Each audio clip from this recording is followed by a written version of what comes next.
जो पैर छू रहे हैं कल को खड़े होकर पीठ में छुरा भोग देंगे, जिसे कहेगा बीजेपी के द्वारा कहा जाएगा कि हमारी पीठ पे छुरा भोग दिया गया। बीजेपी के द्वारा कहा जाएगा दो फाड़ होने वाली है, हर हालत में दो फाड़ होगी बीजेपी में। बीजेपी और आरएसएस में आपने देख लिया ना, ये तो शुरू हो चुका है। मोदी जी की तानाशाही से, अमित शाह की तानाशाही से सब परेशान है। थोड़े दिन पहले का बयान भी आप याद करो, मैं मर भी जाऊंगा लेकिन बीजेपी में नहीं जाऊंगा। और पलटवार में उसमें अमित शाह जी का बयान आता है, हमारे दरवाजे भी अभी के लिए नीतीश जी के हमेशा के लिए बंद हो गए बीजेपी के दरवाजे, लेकिन आज फिर गलवाइयां करे बैठे हैं। ये तो चलती रहती है, छोटी छोटी हरकतें इनकी दुनिया को लल्लू बनाने के लिए, आम जनता को मूर्ख बनाने। अपने आप छोड़ के वापस आएंगे, और जब वापस आएंगे बहुमत का आंकड़ा हो जाएगा, अपने आप कहेंगे सरकार बनाओ जी। सरकार गिर जाएगी ऑटोमेटिकली। सरकार का दावा पेश करेगा इंडिया गठबंधन, गिर अपने आप बिल्कुल ऑटोमेटिकली होना है। वादा 2024 तक भी पूरा हुआ, 2014 से लेकर पूरे 10 सालों में 2 करोड़ नौकरी प्रतिवर्ष दूंगा, नहीं पूरा हुआ। गंगा साफ कर दूंगा, नहीं पूरा हुआ। विदेशों में जमा काला धन वापस ले आऊंगा, नहीं पूरा हुआ। सबको पक्की छत मिलेगी, नहीं पूरा हुआ। हर घर में प्रधानमंत्री आवास, नहीं पूरा हुआ। ये तो रहे प्रधानमंत्री आवास कैसे दे रहे हैं, वो कैसे दे रहे हैं? जैसे पश्चिम बंगाल में दिया था, लक्ष्मी होगा, एक ही जगह केंद्रित होना था, राहुल गांधी वर्सेस स्मृति ईरानी। स्मृति ईरानी को खामा वेटेज मिल जानी थी, उसकी वेटेज खत्म कर दी, उनकी सीट खत्म कर दी, उन्हें लगा दिया खुटे लाइन। बस जिस तरह से अभी जो सरकार बनी है जी, दोनों तरफ लगभग बराबर सा बहुमत आया है, गणतंत्र है, क्या लग रहा है कब तक सरकार चलेगी? जी मैक्सिमम 6 महीने बस। इतने कॉन्फिडेंस कैसे बोल रहे हैं सर है इसका कॉन्फिडेंस। अभी मैं जहाँ तक मेरा अंदाजा, मेरा आकलन है, सबसे पहले जुलाई की पहले सत्र शुरू होती है, विश्वास प्रस्ताव आएगा, उसको ही पास करा लेंगे लोकसभा में, वो पास हो जाएगा। अगले 6 महीने के लिए सरकार सिक्योर हो जाएगी बस। अब यही 6 महीने जो मिलेंगे ना, यही 6 महीने मिलेंगे, इसके बाद इन्हें टाइम नहीं मिलेगा। यही 6 महीने उसके बाद टाइम नहीं है? नहीं। अच्छा, राहुल गांधी कल कह रहे हैं अगर मेरी बहन प्रियंका अगर लड़की होती वाराणसी से, हाँ जी, तो मोदी जीत नहीं पाते। ठीक कह रही है, ठीक कहा उन्होंने, बिल्कुल बिल्कुल ठीक कहा है, कोई गलत नहीं कहा उन्होंने। अच्छा, प्रियंका गांधी जी का क्रेज है जो, लेकिन उसके बाद ऐसा है कि उन्होंने नहीं लड़ा, चलो कोई बात नहीं, नेक्स्ट टाइम सही। अभी एक सीट शायद वो रायबरेली की छोड़ेंगे, हो सकता है प्रियंका गांधी जी रायबरेली आए, हाँ, या वायनाड छोड़ेंगे, अभी फिलहाल डिसाइड नहीं हुआ कौन सी सीट छोड़। राहुल गांधी जी बात करते तो वो खुद अमेठी छोड़ के वो खुद क्यों वायनाड पहुंच गए थे? अमेठी कोई नहीं छोड़ी, अमेठी से आपने देख ही लिया, नतीजा अमेठी का सबके सामने है। राहुल गांधी वर्सेज और स्मृति ईरानी हो जाता पूरा चुनाव, सारे मीडिया वालों की सारी रोजी रोटी छीन ली कांग्रेसियों की। कांग्रेस ने ये तुरपचाल चल के, सीधी सी बात कहता हूँ, सारे मीडिया की रोजी रोटी छीन ली। पूरा चुनाव का एक ही जगह केंद्रित होना था, राहुल गांधी वर्सेज स्मृति ईरानी। स्मृति ईरानी को खामा वेटेज मिल जानी थी, उसकी वेटेज खत्म कर दी, उनकी सीट खत्म कर दी, उन्हें लगा दिया खुट्टे लाइन। बस सबसे बड़ा मास्टर स्ट्रोक चला है। तो क्या लगता है अब जो जैसे आपने कहा 6 महीने सरकार क्यों चली जाएगी? क्यों, जबकि देखा जाए तो इंडिया गठबंधन तरफ तो बहुत ही कम है, मतलब 99 सीटें कांग्रेस पास है और बहुत कम बहुमत से है।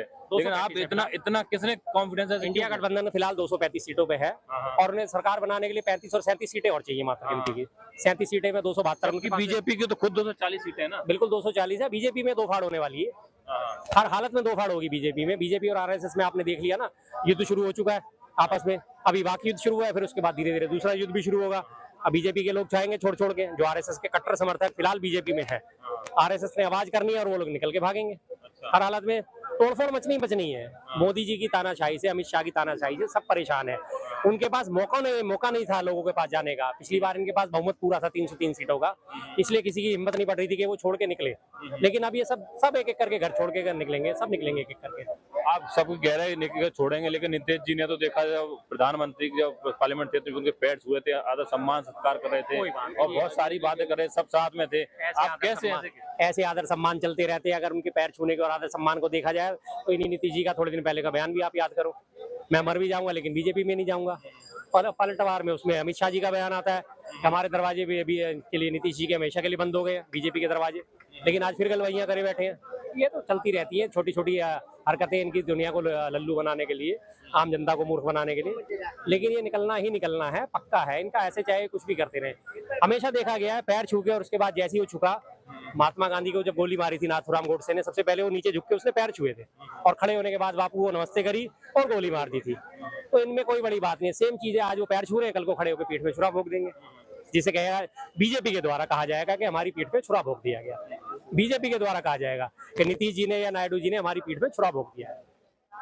बात नीतीश और नायडू की हो रही है, जैसे कि आप नीतीश नायडू की बात कर रहे हैं, लेकिन कांग्रेस भी तो नहीं प्रयास कर रही। कांग्रेस प्रयास क्यों करे? अभी कांग्रेस प्रयास क्यों करे? आप जिस तरह से 6 महीने सरकार से लिया, लेकिन कांग्रेस भी तो इंडिया गठबंधन वाले भी नहीं प्रयास कर रहे हैं ना। बिल्कुल नहीं प्रयास कर रहे, और अभी उन्होंने साफ कर दिया, खड़गे साहब ने साफ कर दिया, हम अभी सरकार बनाने का कोई प्रयास नहीं करेंगे, अभी भी आराम से हम देखेंगे। अभी जब ये टूट टूट के खुद ही अपने पास आएंगे तो हमें क्या जरूरत है साहब? हमें क्या जरूरत है? जब ये टूट टूट के अपने आप ही संपर्क करेंगे, ठीक है जी हम आपको समर्थन दे रहे हैं, आप सरकार बनाओ, हम आपको समर्थन दे रहे हैं, सरकार बनाओ, सीधी सी बात है। तो हम क्यों जबरदस्ती जाके पंगा लेना शुरू करें? हम क्यों अपने आप को कलंकित करें कि हाँ जाके हमने तोड़फोड़ वाली नीति अपनाई? लोग अपने आप छोड़ के वापस आएंगे, और जब वापस आएंगे बहुमत का आंकड़ा हो जाएगा, अपने आप कहेंगे सरकार बनाओ जी। सरकार गिर जाएगी ऑटोमेटिकली सरकार का दावा पेश करेगा इंडिया गठबंधन। फिर अपने आप ऑटोमेटिक। बिल्कुल ऑटोमेटिकली होना है ये काम।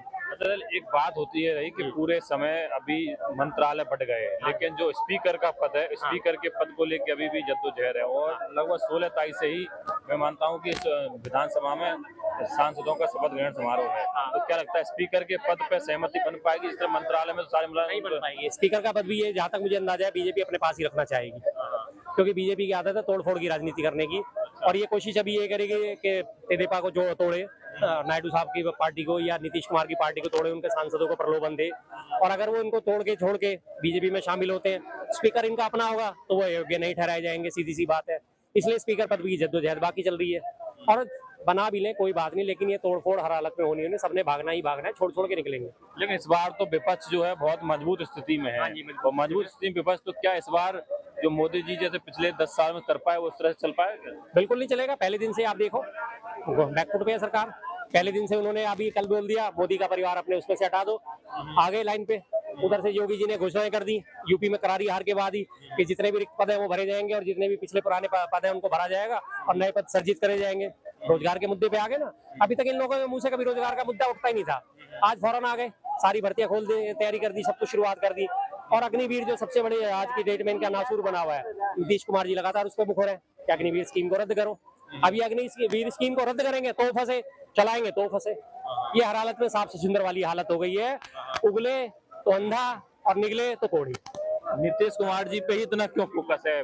पक्ष का और विपक्ष फिलहाल का? उनके पास सीट है, उनके पास नीतीश कुमार जी के पास सीट है और उनका इतिहास पलटियां मारने का इसलिए फोकस है। तो नीतीश कुमार को ही क्यों पलटूबाज कहा जाता है? बीजेपी और आरजेडी क्यों नहीं कहा जाता? देखिए यहाँ इसलिए नहीं कहा जाता क्योंकि नीतीश जी कम से कम 4 या 5 बार पलटी मार चुके हैं, इस वजह से। मैक्सिमम पलटी का अगर रिकॉर्ड देखा जाए तो अभी तक नीतीश कुमार जी के नाम है। नहीं, नीतीश कुमार जी का नाम है तो सामने वाला क्यों उनसे हाथ मिलाता है? तो उनको भी तो देखो, राजनीति है, चलती है, ऐसे है। राजनीति में कोई किसी का सगा नहीं होता, कोई किसी का दुश्मन नहीं होता, ना कोई स्थायी दोस्त ना कोई स्थायी दुश्मन। राजनीति हमेशा इसी तरह से चलती आई है, चलती रहेगी, यही सिस्टम है राजनीति का। क्या कहेंगे सरदार जी, क्या कहेंगे जी? जिस तरह से अभी फोकस पूरा नीतीश कुमार के ऊपर बात चल रहा है, नीतीश कुमार जी और एनडीए की जो बात हो रही है, किस बार एनडीए सरकार है, बीजेपी सरकार नहीं है, क्या लग रहा है कब तक चलेगी सरकार? ये 6 महीने, शर्मा जी ने 6 महीने की गारंटी दी है, मैं 1 साल की मैक्सिमम दे रहा हूँ। आपने 6 महीने, आप 1 साल की गारंटी 1 साल की, क्योंकि 6 महीने तो ये पीरियड होगा। 6 महीने जो शर्मा जी ने बताया कि ये अपना पालन करेंगे 6 महीने का, जिसमें गारंटी होती है सरकार नहीं करेगी। मैक्सिमम 1 साल के अंदर बीजेपी गवर्नमेंट खुद टूटेगी और इनके नीतीश और 1 साल के अंदर बीजेपी सरकार खत्म। कैसे खत्म हो जाएगी? देखिए ये गुंडागिर्दी जो है ना इनकी, आज भी अगर ईमानदारी से वोटिंग हुई होती बैलेट पेपर से तो कांग्रेस की 250 सीट से ऊपर होती। सबसे पहले चोट तो इन्होंने ईवीएम पे मुझे आज तक नहीं समझ में आया कि ईवीएम पे लोग खामोश क्यों है। मतलब ईवीएम पे खामोश है, ईवीएम पे लेके कांग्रेस कुछ नहीं बोल रही है और आप लोग ईवीएम सवाल उठा रहे हैं। लेकिन पब्लिक सुन लीजिए, पब्लिक सवाल उठा रही है, लेकिन ईवीएम से ही तो इतने सारे सांसद जीत के आए हैं। अभी भी आपको ईवीएम पे संदेह? मेरी बात सुनिए, दिल्ली की 7 सीटें हैं, चलिए मैं चैलेंज कर रहा हूँ, वीवीपैट से आप बैलेट पेपर से करा लीजिए, इनकी 3 सीटें नहीं आएंगी। यूपी में क्यों जीत गया फिर? अन्य जगह क्यों जीत गया? ये बीजेपी की दिल्ली को अन्य जगह, मतलब जहाँ आप जीते जाओ वहाँ ठीक है, जहाँ हार जाओ तो ईवीएम। ऐसा नहीं, ये बड़े शातिर खिलाड़ी है, ये बहुत शातिर खिलाड़ी है, ये हर एक जगह नहीं करते। बीजेपी के कम से कम 42 सांसद जो है ना वो सिर्फ 900,000 वोट से जीते हैं, जो कि पॉइंट नोट करने वाला है। वहाँ पे अखिलेश ने भी बोला वहाँ पे गड़बड़ी हुई है ईवीएम का। क्या कहेंगे जी, आप युवा ये कह रहे हैं सर जी कि ईवीएम के दम पे इन्होंने इतनी जीते। काफी जगह तो शिकायतें आई थी ईवीएम की लगातार खराब होने की, लेकिन फिलहाल अब हम ईवीएम को विराम इसलिए देते हैं क्योंकि ईवीएम के मसले पर जो था पार्टी ने किसी भी कैंडिडेट ने कोई शिकायत दर्ज नहीं कराई है, तो इस मसले को हम यहीं का यहीं खत्म करते हैं। जैसे आप लोग कह रहे हैं ईवीएम की विराम लग गया है, तो जो रोजगार की बात हो रही थी और चुनाव में एक तरफ पीडीए की बात हो रही थी, अगर यूपी में राहुल गांधी कहते, इधर राहुल गांधी लगातार बात कर, अखिलेश यादव लगातार अपनी बात करते, तो क्या जो इंडिया गठबंधन बाकी में एकजुट हो पाएगा, नजर आ पाएगा?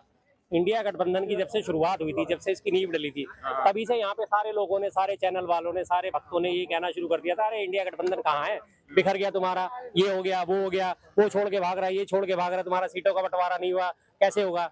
मैंने उस वक्त भी ये बात बोली थी, आप चिंता ना करिए, चुनावों की घोषणा एक बार हो जाने दीजिए, आचार संहिता लग जाने दीजिए, इंडिया गठबंधन अपना पूरा आकार लेके रहेगा। और वो हुआ, आकार भी लिया, मिलके लड़े भी और अच्छी खासी सीट भी लेके आए हैं, कोई दिक्कत नहीं। और अभी भी एकजुट है। अब उनको सबको पता है हमें एकजुट रहने में ही फायदा है, सबकी विचारधारा सेम है। अगर अखिलेश जी की बात करी जाए तो उन्होंने पीडीए लेके चले, पिछड़ा दलित अल्पसंख्यक, वही कांग्रेस की विचारधारा है, पिछड़ों के लिए, अल्पसंख्यकों के लिए, दलितों के लिए काम करना है, सीधी सी बात है। तो जब विचारधारा मिल जाती है तो मेल तो अपने आप ही हो जाता है ना। सारी बातें चुनावों की और ये सब चीजें विचारधाराओं पे लड़े जाते हैं। विचारधारा एक जैसी हो गई तो सीधे, अब बीजेपी की सारी विचारधारा एक जैसी है तो सारे एक जैसे इकट्ठे बात करते हैं। उनके मुंह से आपने कभी नहीं सुना होगा बहन बेटी के मतलब में उनकी तारीफ करते हुए, क्योंकि जब उनका टॉप लेवल तारीफ नहीं करता, उन्हें वो गलत ठहरा देता है, तो नीचे वाले भी सारे गलत ठहराते हैं। तो कोई कहते हैं ना, बड़ी पुरानी कहावत है, ज्ञानी से ज्ञानी मिले करे ज्ञान की बात, मूर्ख से मूर्ख मिले चले जूता और लात। तो वही चीज साबित होती है। कांग्रेस आज दलित पिछड़ों की बात करी है, लेकिन अभी तक बीजेपी ने आदिवासी को और दलित को राष्ट्रपति बना दिया, लेकिन अभी तक कांग्रेस तो नहीं कर पाई। कैसा नहीं करे, आपने कैसे इस बात को कह दिया। आर के नारायण कौन थे? के आर नारायण साहब दलित तो थे, दलित थे। अल्पसंख्यकों में डॉक्टर जाकिर हुसैन, डॉक्टर अहमद हिदायतुल्लाह जो हमारे राष्ट्रपति रह चुके हैं, क्या वो अल्पसंख्यक नहीं थे? कैसे आप, अल्पसंख्यक थे, लेकिन जिस तरह से आज दलित भी तो रहे हैं, के आर नारायण साहब भी तो दलित थे। जिस तरह से आज बीजेपी प्रतिनिधित्व दे रही है सबको, उस तरह से कांग्रेस ने तो नहीं दिया कभी। कांग्रेस ने सबको प्रतिनिधित्व दिया, आपने कैसे आप इस बात को कह सकते हो? बताइए कब नहीं दिया उन्होंने कांग्रेस को प्रतिनिधित्व। आप राष्ट्रपति बनाने की बात कर रहे हैं तो के आर नारायण क्या दलित नहीं थे? अल्पसंख्यकों की बात करते हैं तो अहमद हिदायतुल्लाह, डॉक्टर जाकिर हुसैन क्या दलित नहीं थे? थे ना, प्रधानमंत्री भी बनाया पहले हमारे शिक्षा में। आदिवासी को पहली बार आदिवासी राष्ट्रपति बनाया, ठीक है, आदिवासी को राष्ट्रपति बनाया, अच्छी बात है, कोई दिक्कत नहीं है, आदिवासी को भी बना दें। अब हमारे जो है खड़गे साहब, वो क्या है? दलित है ना, पार्टी के अध्यक्ष है ना। इससे पहले सीताराम केसरी थे, दलित थे ना, पार्टी के अध्यक्ष रह चुके हैं ना। लगातार आप देखा जाए इतिहास उठा के, पार्टी के अध्यक्ष कितने सारे लोग रहे हैं, दलित भी रहे हैं, अल्पसंख्यक भी रहे हैं, क्रिश्चियन भी रहे हैं, सारे रहे हैं। तो ऐसा कोई नहीं है, कांग्रेस ने तो सभी दलों को प्रतिनिधित्व दिया, सभी धर्मों को, जातियों को लगातार प्रतिनिधित्व देके उन्होंने अपना काम चलाया। पहले शिक्षा मंत्री मौलाना अबुल कलाम आजाद थे, तो पहले रक्षा मंत्री हमारे डॉक्टर बलदेव सिंह थे, पहले हमारे कानून मंत्री डॉक्टर बी आर अम्बेडकर थे, दलित भी थे, सिख भी थे, और घर से वो भी थे, सारे थे। कोई से किसी हर उसने तो उसको दिया है प्रतिनिधित्व। आप जैसे डॉक्टर अंबेडकर की बात करी, और इस चुनाव में खासकर विपक्ष की तरफ से एक मुद्दा चलता था कि संविधान खतरे में है, और राहुल गांधी भी संविधान दिखा के बात करते थे, उधर यूपी पीडीए की बात होती थी। जी। तो क्या लगता है, संविधान वाकई में खतरे में था? बिल्कुल खतरे में था। इन लोगों की मंशा थी, इस बार हमें 400 पार करा दो, हम संविधान को पूरा का पूरा संविधान बदल देंगे। संविधान संशोधन होना और पूरा संविधान बदलना, दोनों चीजों में फर्क है। उसे बदलना नहीं कहते, उसे संविधान संशोधन कहते हैं।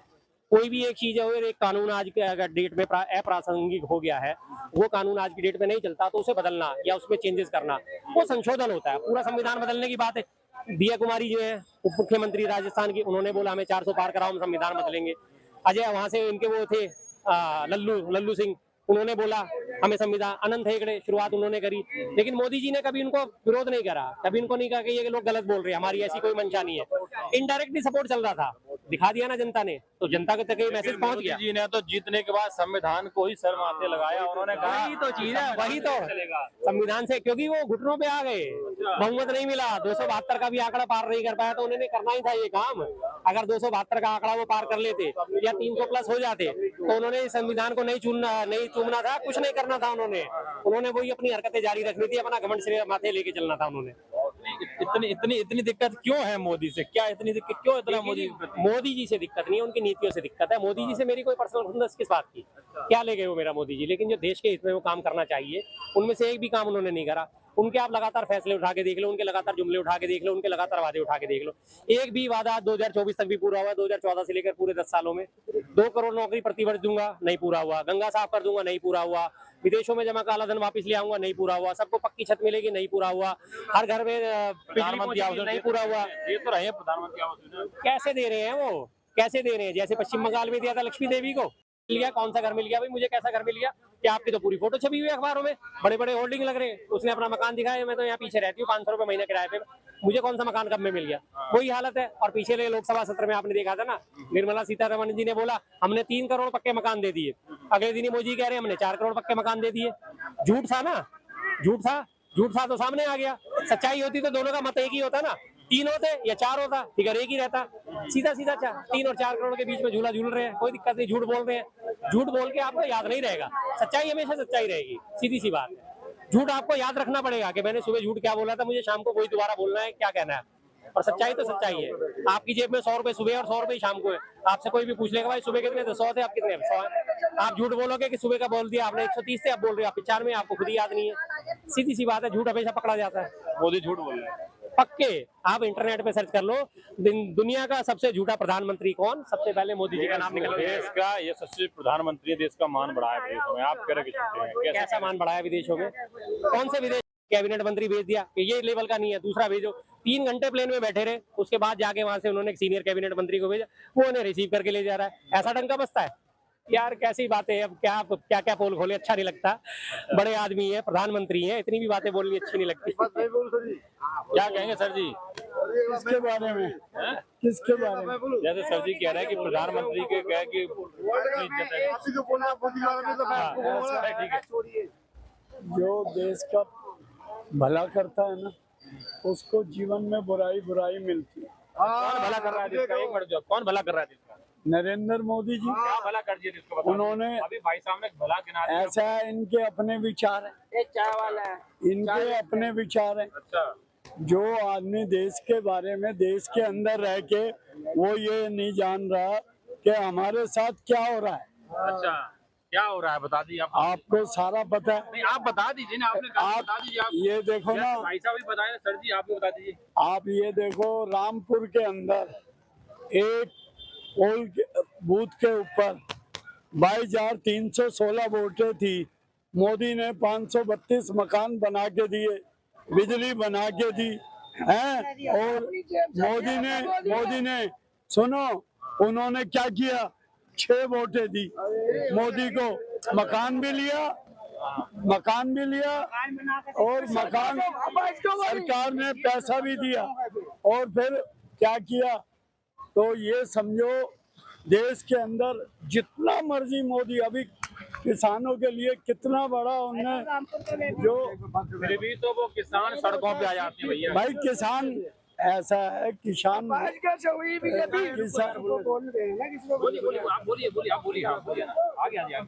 बस